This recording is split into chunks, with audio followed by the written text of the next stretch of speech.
Але курэнне – прычына не толькі пажараў. Часцей за ўсё наступствы згубнай звышкі прыходзяць пасля. Хранічная абструктыўная хвароба лёгкіх, рак, дыхавіца. Далёка не ўвесь спектр захворванняў, які выклікаюць тытунь. У Брэскай вобласці больш за чвэрць дарослага насельніцтва курыць. Але гэта не проста статыстычныя лічбы. За кожна з іх – чалавечае здароўе і жыццё. На сегодняшний день по городу Бресту возрастной категории от 16 до 20 лет процент курящих составляет 26,6%.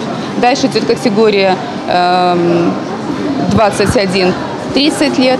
Это 31,1%, то есть это наиболее такая категория, которая подвержена курению. И следующее это идет от 30 и выше, 26%.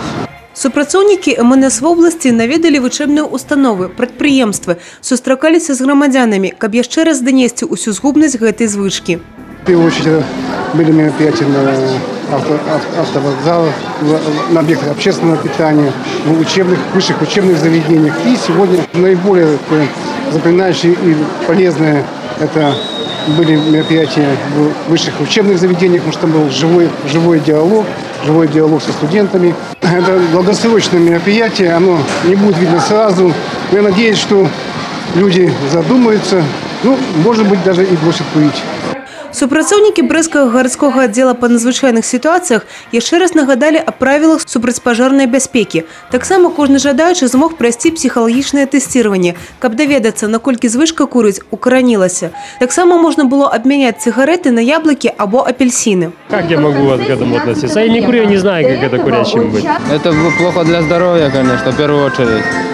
Ну все, курить не советую никому. Перад наведвальнікамі гандлёвага цэнтра выступілі і маленькія артысты, а прадстаўнікі БРСМ паказалі некалькі практыкаванняў для штодзённай зарадкі. Пры гэтым, як адзначаюць арганізатары, да здароўя павінен быць комплексны падыход, каб увогуле не прапаліць сваё жыццё.